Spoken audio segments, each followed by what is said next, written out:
welcome to the Fireside Chat edition of My Biggest Blunders. Today we're sitting with the powerful Alef Meulenberg. He's a social entrepreneur and an author. Alef, welcome. Thank you. And thank you for you're going to be vulnerable enough to share one of your biggest blunders with us. So thank you for doing that. Appreciate it. Now, before we dive into your entrepreneurial journey, let's get to know you. So tell me a little bit about where you're from, and you can go as far back as you want to. Cool. Cool. So I was born in the Netherlands. I'm going to give away my age in 1987. Okay. So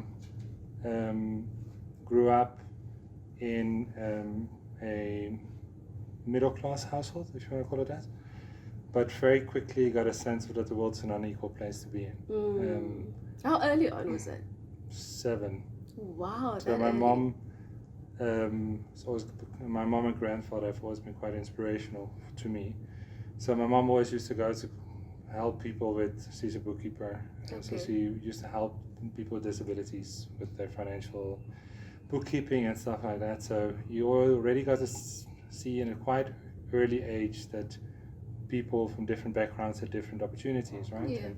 And then a lot more immigrants used to come, and I was friends with some of those, and you could see how their lives were very different growing up than how I grew up, even though I was in no way privileged from a Netherlands perspective. I was still privileged. Okay. So yeah, so from an early age kind of got a sense of injustice in the world.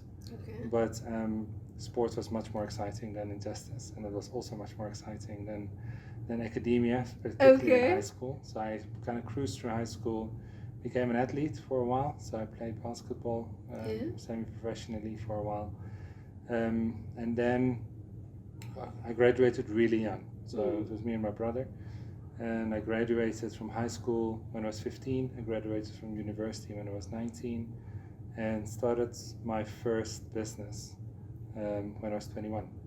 So, but after graduating from university, that was kind of like a pivotal moment. I had 2 options. I could go into corporate. I actually got an offer from a larger Dutch multinational. But I was like, no, this is not for me. I don't want to really go into corporate and become a slave. Okay. No offense to anyone who's in corporate, but that was just not for me. Yeah. So my thinking was, okay, cool. I want to become a teacher. So I was 18 at the time, and I looked at the worst high school in town, and I wrote them an application letter. I was like, I was a horrible high school student. So I know these kids, and I know what they will be up to. Yeah, yeah.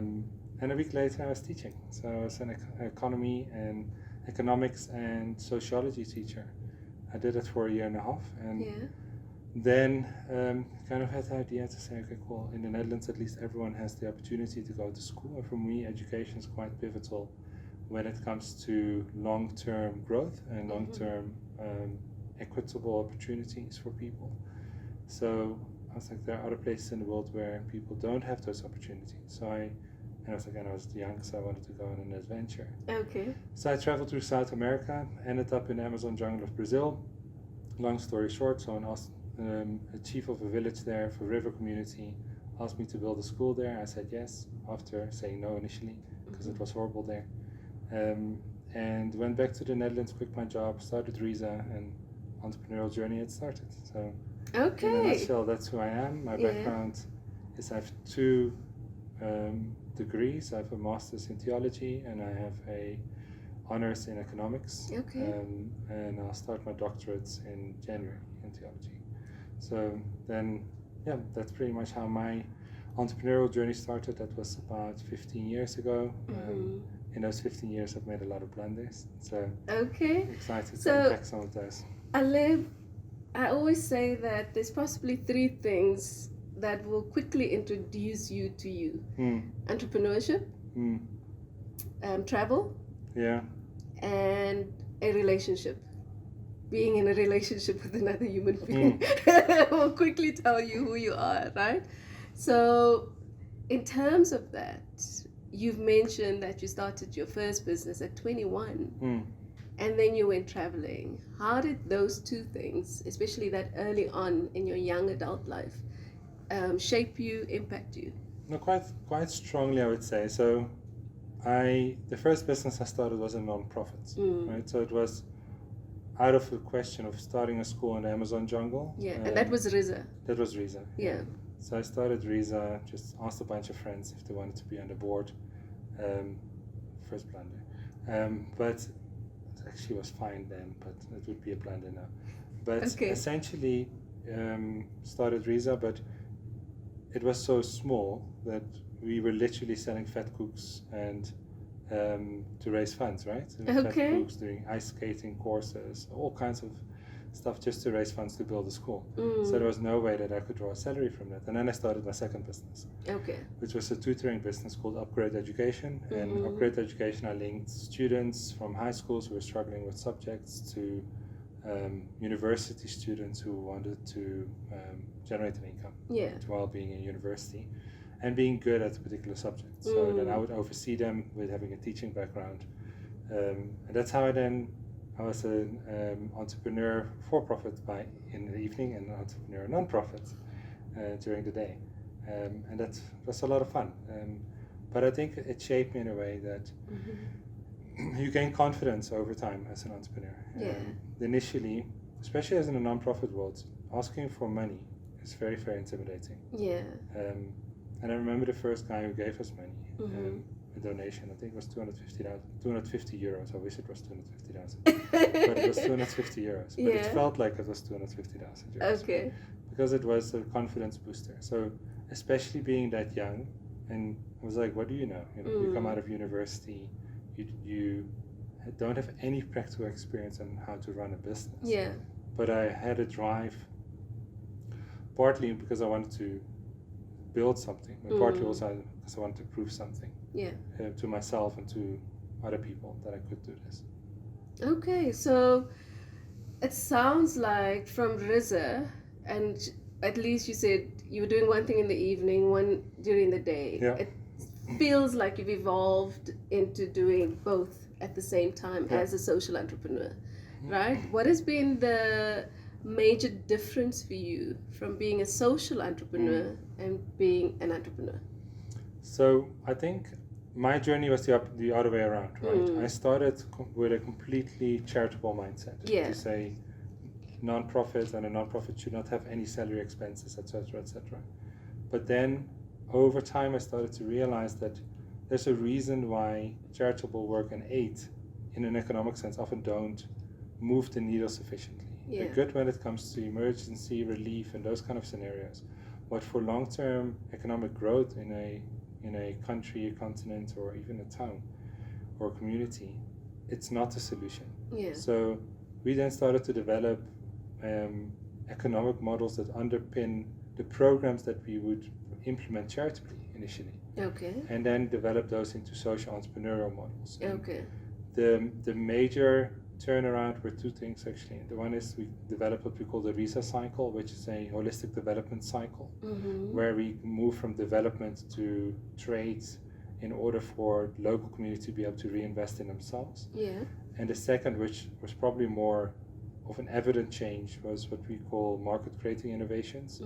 So essentially all of our programs are underpinned by certain levels of innovations, and it's not even technology, it's process innovations. It's changing a doctor with a nurse kind of thing to make things cheaper. And if you make things cheaper while there's demand, it makes them more accessible. So by doing so, you create a market that didn't exist before. So in a primary healthcare space, replacing a general practitioner with a nurse makes the costs of care, primary healthcare, from 1,000 rand to 200 rand. Right? And that 200 rand is much more affordable. So more people can afford that, and you create a market by doing so. So that underpinned kind of like how we look at things and how we develop local economies, and that inspired my social entrepreneurial journey. And once that cat was out of the bag, there was no turning back. So a lot of times I hear social entrepreneurs struggle with the entrepreneurial side of that charitable or developmental mindset that they might have. Would you say that even as a social entrepreneur, the bottom line should still be your focus in order to have long-term impact, right? Because it is about impact. No, 100%. Yeah. So I think the biggest difference with a social entrepreneur and entrepreneur is that you don't maximize the bottom line, right? So you're not there to maximize profits. Yeah. But you're still there to make a profit, right? And I'd love us to park there for a second, Alef, to really embed it into our listeners that as a social entrepreneur, you still have to have that focus on your bottom line. Yeah. No, 100%. And I think, so for me, what I look at is, okay, does a project make impact? Yeah. Right? And if it doesn't make impact, we shouldn't do it in the first place. But then how can we make that project profitable and financially viable? So we're currently on a quest to make early childhood development centers viable. Okay. Which is really difficult. I can imagine. Because the income is completely dependent on affordability of parents paying school fees, right? And also on priority of expenses towards school fees. Yeah. Particularly in communities that we operate in, those kind of long-term investments are not prioritized often. Like an immediate relief of a problem like healthcare is more prioritized. So, but that's kind of like how we then look at it. Is okay, how can we make this viable? And that's where often innovation comes in. Yeah. And sometimes that's technology, sometimes it's processes, sometimes it's geographical, moving things around in order to make them more viable. But then you need creativity and innovation and problem solving, design thinking, and that then comes into play in order to make things that are normally not viable. Yeah. But in the bottom line is still the bottom line. So if it doesn't work financially, you should also not do it. So for us, those are two criteria. One is if it doesn't work impact-wise, you shouldn't do it. Two, if it doesn't work financially, you shouldn't do it. And always have in mind who's your customer, right? Yes. So there are three models around this. One is you provide a service, government pays for it, which is not our preferred model. The second is you provide a service, someone else pays for it, like a more of a donation type of vehicle, but still just make a profit. The third, which is our preference, is you provide a service, the end user pays for it, right? Whether that's the parent or the patient or whatever. And sometimes you have a blended model in order to make it more viable. But in the end of the day, it has to be profitable.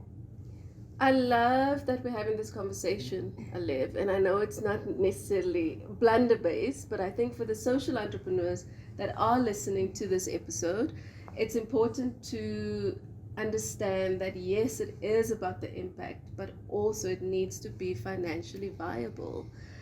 So let's move on. Let's dive into those blunders.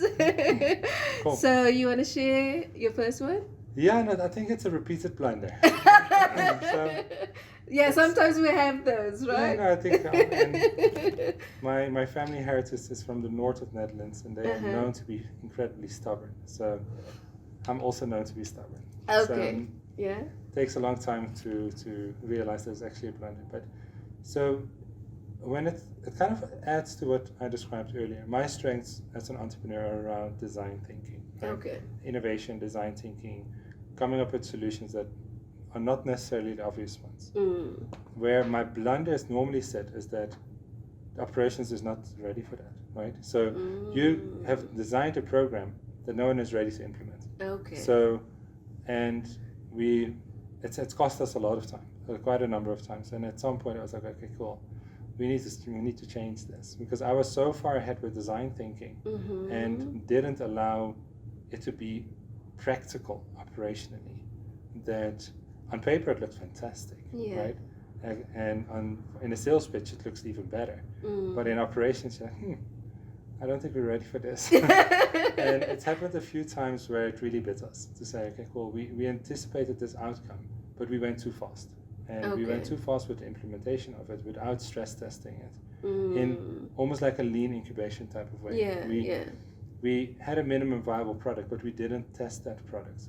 So we just basically immediately built on that minimum viable product, thinking that this would be the solution. While operationally, we weren't able to implement it to what was it on paper. And also then it misses the mark from an impact perspective. So I think there are a number of blunders that happen in the same way. And it's it's important that you learn from those. Right? Absolutely. But I think we'll get to that. But that's for me, it's a repeated blunder. I think I've done it 2 or 3 times. Wow, that's interesting. So this was for your own company, or was it for clients? Both, for our own company and clients. So we would then get clients to help them with the solution, but then actually the product wasn't ready for that solution. If that makes sense. But we've done it internally as well. So would you say then that it's important to get that user feedback early on? Very important. So I think that's while you're building your MVP.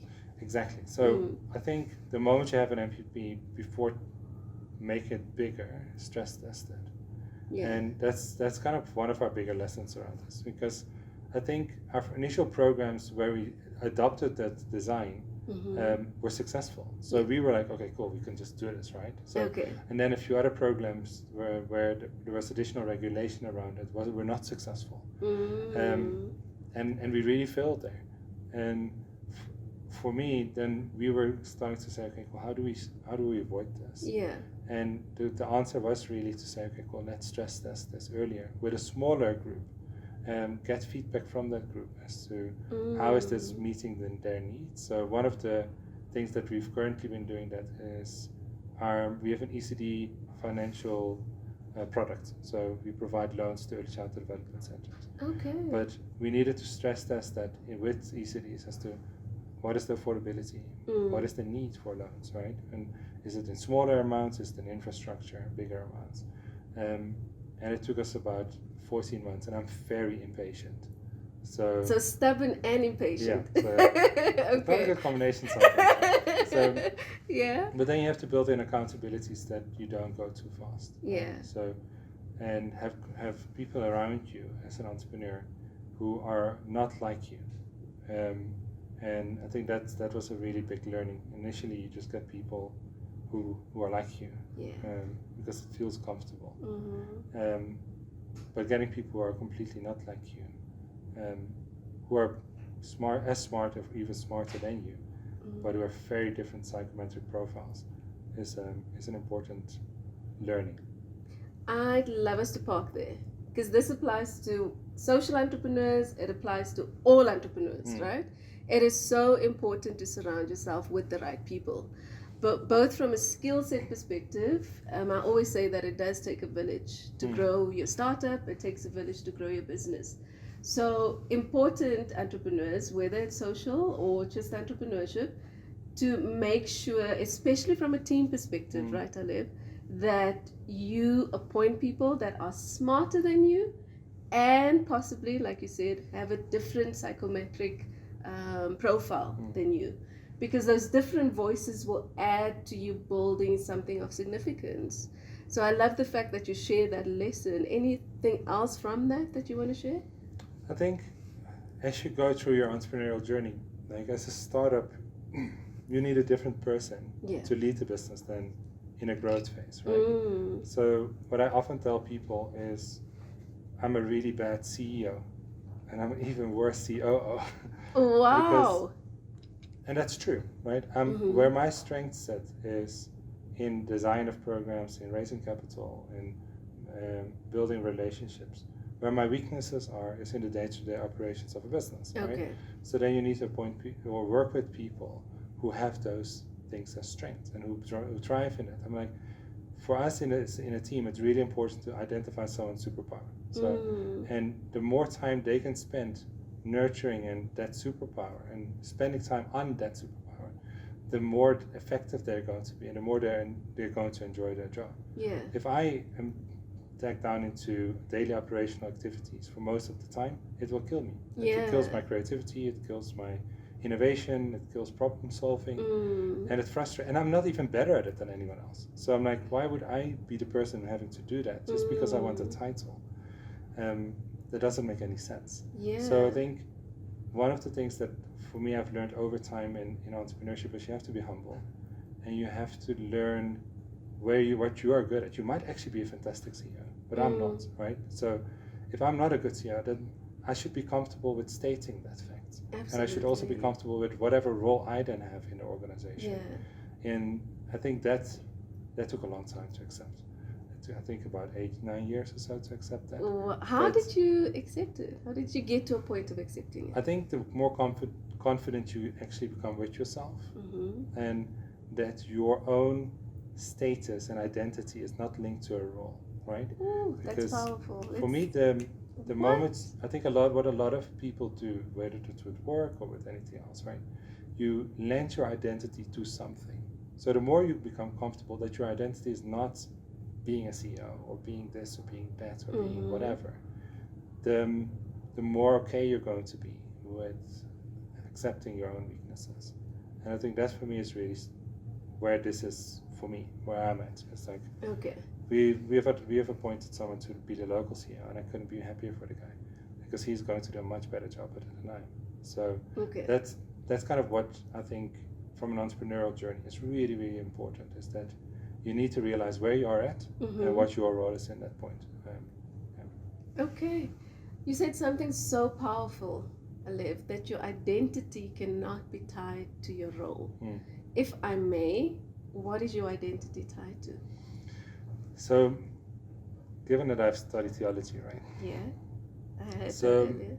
Yeah, my identity for me is very much in God for me. So for me, having that as a backbone, for me there's a void otherwise in your life that I only think God can fill. And if you don't have that from whatever God means to you, for me, I'm Christian, so that kind of explains what God means to me. But otherwise, you will try to fill that with something else, and if that something else is then threatened, then your life is in danger, right? Because then your identity is in danger, and then people do stupid things. So I've been there. I've been where my identity was in something that could be threatened, and this can't be threatened, right? So for me, it gives so much confidence into who I am as a person, who I am as a leader, how I want to interact with other people, and that I didn't have that before. So otherwise, it would be I had to hold on to that CEO role because that's who I am, right? That's who I see myself to be, and that's the only way people are going to accept me fully, kind of thing, or how they're going to respect me fully. And I think every entrepreneur has those bad things and has those insecurities, and you need to come to grips with those. Otherwise, you'll never live up to your full potential. Thank you for that level of vulnerability, Alef, because so many of us do get out. Me too. It's going to be 20 years in this entrepreneurial journey next year, Jan. And for a very long time, my identity was tied to being founder of Afrofusion or founder of the 88 Business Collective. And I also had to make that transition that I am not my business. And so for many years, I used to say that Afrofusion is my baby. And if I think about it now, it was probably one of the dumbest things that I've ever said, right? Because it's not. It's a mechanism to impact. It's a mechanism to produce amazing creative work, but it's not who I am. And so that's what I'd love to leave our entrepreneurs with today as well, is make sure that you transitioned, and it's okay. As an early stage founder, you might find yourself in a space where your identity is so closely tied to what you do, but at some point you're going to have to make that transition. And that transition comes from being able to recognize your weaknesses. Alef, that was so important to share. And I think to tie onto what you were saying, right, is if it's your baby, you will never be objective about it. Never. But that's the thing, right? So if someone criticizes anything about it, you're like, I'll take you on right now. Exactly. Right? It's all emotion. It's just But the thing emotion. is, then you will never learn. Yeah. Because if you are not open to criticism, whether that criticism is correct or not, that's second, right? But if you're not open to criticism, or how you are perceived, or how your business is perceived, then you will never learn, right? Because then you're only going to be defensive. So, and that's still a journey. And I think when someone says something really negative about you or your business, you're like, okay, cool. But then now at least it's not tied to your core anymore, because you can separate yourself from it. Absolutely. I think that's really important. And I love how that ties back to that beta testing that we were talking about earlier on, that you have to get that feedback from your users very early on during the building the MVP, right? And so you then have to be comfortable with who you are in order to be able to take that feedback whilst you're building that MVP. So see how it all ties in together. Alef, I love the fact that you are vulnerable enough to say that I'm weak in these areas. And I think a lot of founders, at least for a while there, it took me many years to get to that point as well, where I'm no longer going to work on my weaknesses, but instead I'm going to focus on what I'm really good at, and that's where I'm going to spend my time and my energy. Would you say that there has been that transition globally, I think, where there's more of a focus on what are you really good at? Let's hone in on that. I hope so. I think there's definitely more of a emphasis on it than before. Where I think before you kind of had to be a caterpillar, if that makes sense. You kind of had to know a little bit of everything. And I think part of being an entrepreneur, you're going to know a little bit of everything because it's part of business. Yeah. But now I think it's a little bit more okay to say, I'm not good at this. And that's actually okay. Instead of beating yourself down and saying, okay, cool, now I have to do an additional MBA on top of whatever I'm also doing in order to be satisfactory in my entrepreneurial journey. So I think there's definitely a movement around that. I think if there are some benefits of the pandemic time is that it allows people to be more specialized because your world has gotten bigger because there's virtual opportunities as well instead of just face-to-face opportunities. And that specialization focus then also allows people to focus more time on what they're really good at and kind of like use the work of someone else who's really good at something else in order to supplement what they're weak at. And I think for me that's been really exciting to witness because then you can also genuinely be happy for someone else's success, right? Absolutely. Because they're not competing with you. Yeah. Because otherwise you always feel like, okay, cool, this person's competing with me, that person's competing. But now it's not. So you're just focusing on what you're good at and you need someone else to complement your weaknesses. And so we are quite hectic around this. So we do intense psychometric testing and we then have baseball cards for our staff. So everything is in the open about what are your 5 biggest strengths, what are your 5 biggest weaknesses. And it takes so much power away from weaknesses because it's in the open. Yeah. Also love that you guys are hot, honest, open and transparent. Right? For everyone to see. Because I mean that you have to have a level of confidence for everyone to know that, oh, I suck at these things. Right? Initially, for a lot of people, it's uncomfortable. I can imagine. Because initially, when I said, look, guys, I think we need to do baseball cards. They're like, what do you mean, baseball cards? And firstly, baseball is not a big sport here, right? Yeah. And then I was like, no, what it means is that we're going to build a profile on everyone to say, what are you good at? What are you not good at? And that this is open knowledge instead of it being, everyone knows it anyway. Everyone knows that I'm stubborn. So let's rather just put it in the open. It takes away some of the power of, and it also makes me less defensive, right? And if someone says, okay, cool, you're acting in your weakness, then I'm like, okay, cool, that might actually be true. Instead of me saying, no, I'm not, and then kind of like by doing so, reiterating what everyone knows already anyway. So it has worked with us to have more honest relationships, and in line with kind of like the 5 dysfunctions of a team, it takes away that artificial harmony that otherwise is created in a team. So I feel that a lot of teams have harmony that's not real.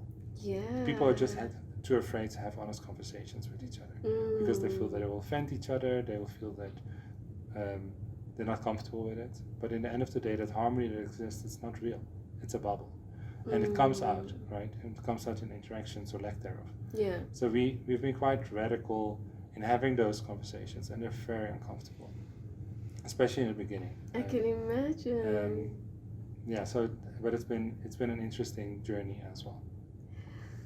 Okay, entrepreneurs, let's tear that page out of Alef's book, right? The ability to be that hot, honest, open, and transparent, where you have baseball cards and someone can actually have a real and authentic conversation with you, and you're creating authentic teams that are in their full zaza, in their full power.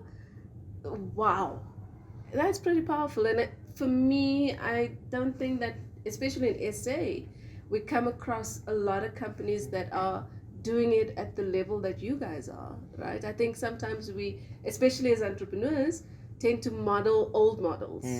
And so thank you for sharing this. And I'm hoping that to our listeners today that they'll really tear this page out of your book. Do you have an actual book around this? Well, it's probably somewhere in a book that I wrote. Okay.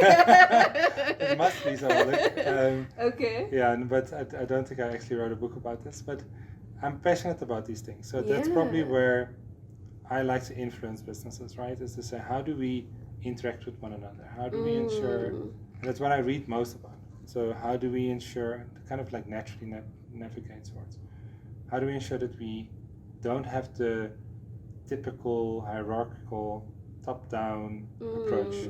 Because in the end of the day, if you have a pyramid, right, and CEOs at the top, then you have exco, you have management, you have supervisors, you have customers, you have, we call them staff or associates now. A lot of people want to be fancy, associates. And then underneath associates, you have customers, right? But if you ask the staff, who are you trying to please, right? They're looking at the level up, isn't it? If you ask the supervisor who you're trying to please, it all the way it goes up. So everyone is looking up, but who is looking at the customer? Exactly. No one is looking at the customer. So any big business you interact with, when you call a call center and you're a customer, they're not customer centric. Then you know what their culture is. It's a top-down culture. So what we're trying to achieve is that you turn that culture, you turn that pyramid upside down, where all of a sudden the customer is at the top. And the role of the executives is then, how do we empower management? The role of management is then, how do you empower staff? And the role of staff is then, how do we serve a customer? And in the end of the day, that changes the dynamic. And I think that's a really suitable model for social entrepreneurship at the end of the day. I think for all entrepreneurs. I would say so. But absolutely. But I think some of that is slowly starting to trickle through. Some businesses are more comfortable with that approach. Even with shareholders and stuff like that. We've had the benefit of never having outside shareholders. Okay. So we've never had to take on commercial capital in a way that it would change our culture, right? So we've had one or two shareholders in minority settings that were just excited about our business, right? But never a PE or a venture capital firm. Not that they're bad, but they do come with limitations, right? So if you want to build your own culture and you want to not have that optimization of bottom line as part of your culture, then it's really difficult to do that with a PE or a VC company or having a significant stake in your business. So we've just been fortunate that we were able to do that, and we realized that that's not the case for every business. But that's why we were able to think around these things, and started to implement them across the board. Alef, thank you for giving us a little bit of insight today into living in an upside down world, right? Because that's what you're doing from a business perspective and creating that culture. It's turning things upside down. And the fact that it brings so much authenticity into the mix, because I'm big on authenticity, means a lot. So I'm certainly tearing that page out of your book. Earlier on, you mentioned something about a board and a blunder. What was that about? Board and a blunder. I think it was all related. Yes, the initial. Oh no, now I have to think way back. Okay. Yes, I think what a lot of founders initially do, and it's good and bad, right? Is when you start a business and you're like, okay, cool, who am I going to put on my board? You just look at friends, right? So and I looked at friends too, and they were wonderful people. They still are, and they're still friends. So something went right there, because often it happens that you're not friends anymore afterwards, right? But that's also the problem. Is if you want to build a culture of accountability, if you want to build a culture of authenticity and transparency, then that sometimes can be really difficult to do with family and friends. So I'm saying this, and then while my brother is one of the board members in the Netherlands, and him and I have that relationship where we can be like brutally honest with each other. But in general, that you want to be able to separate the friendship from the business side of things. And if you're not able to do it, don't start a business with a friend, because you're going to offend people if you're going to have those brutally honest discussions with each other, also about people's weaknesses, and that can harm your friendship. So initially, for me, it was more around, okay, the blunder was I didn't think it through. And I'm lucky that I'm still friends with those guys.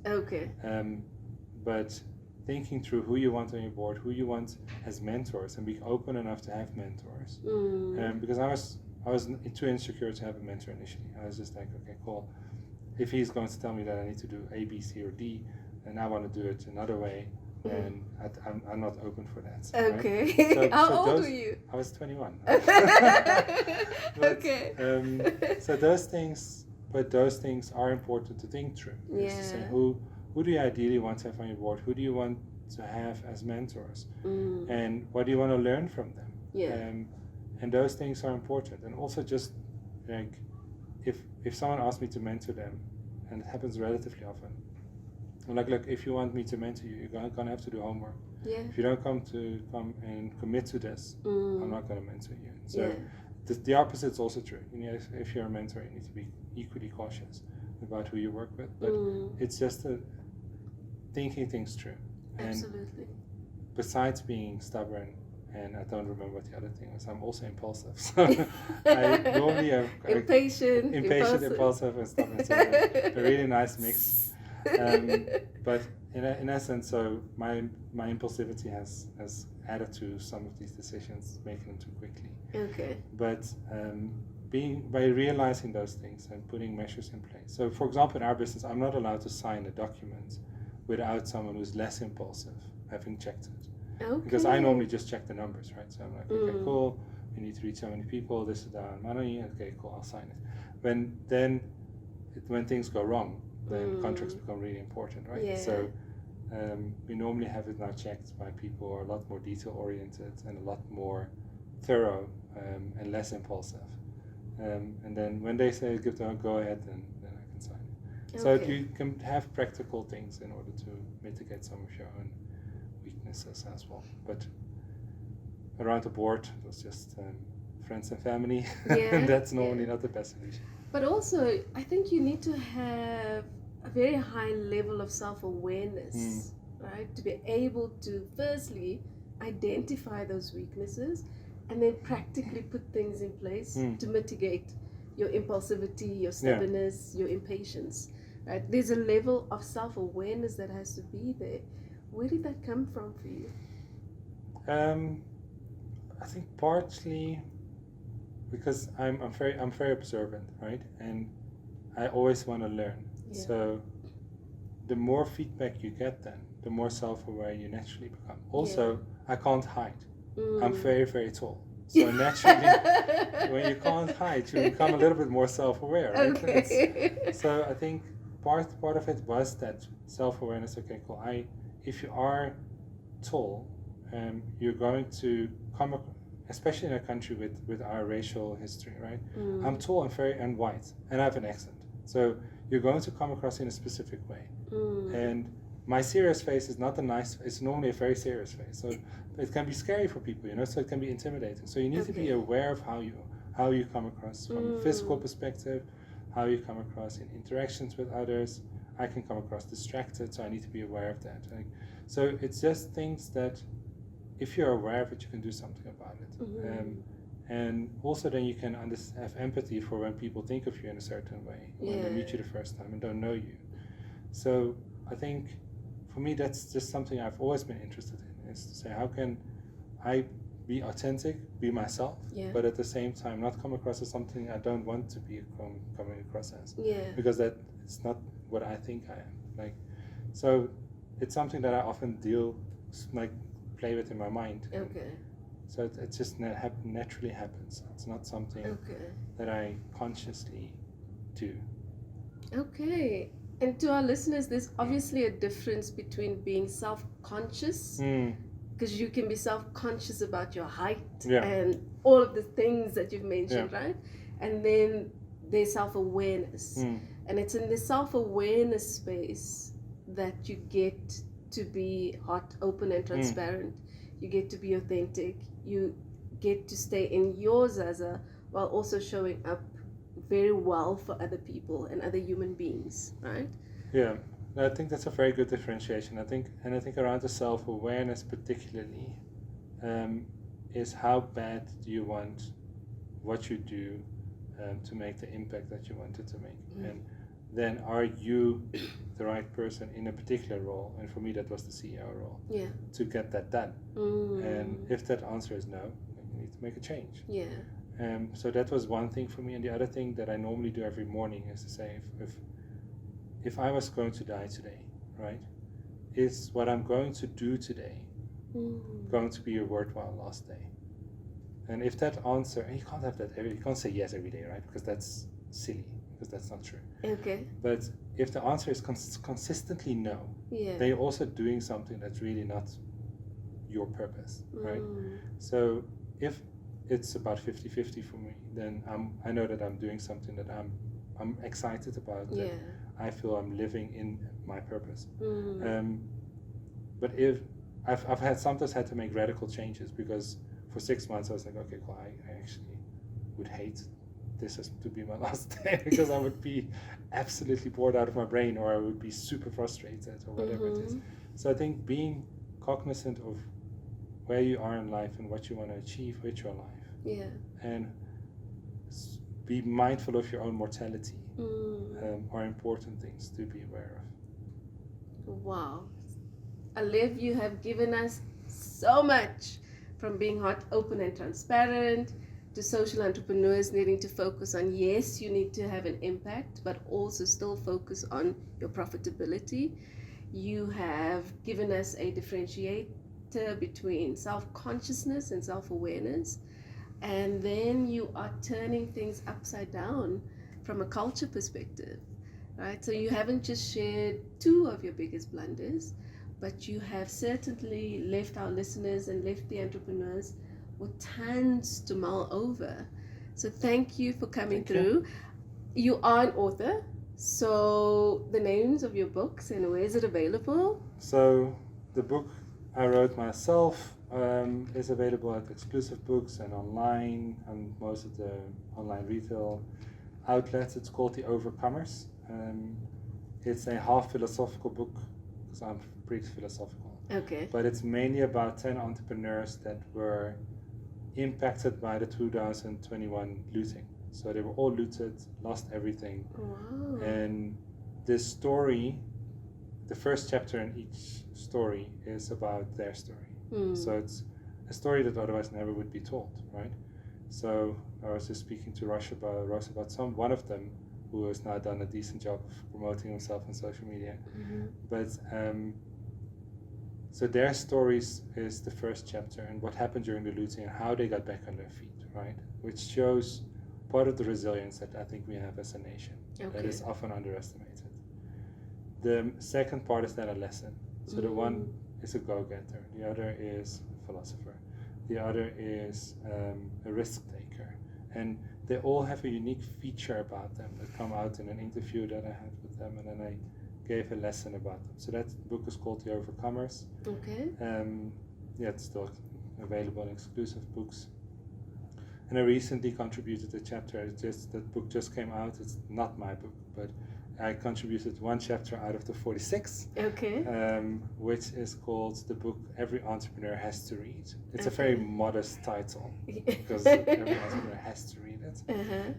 But it's doing quite well. It's also in Exclusive Books and on major online outlets, developed by my publisher, and lots of really, really exciting authors in there. A bunch of my friends have published a chapter. The guy who started Workshop 17, where we are today, is one of the authors as well. So it's a really nice book with 46 different perspectives and lessons from entrepreneurs for entrepreneurs.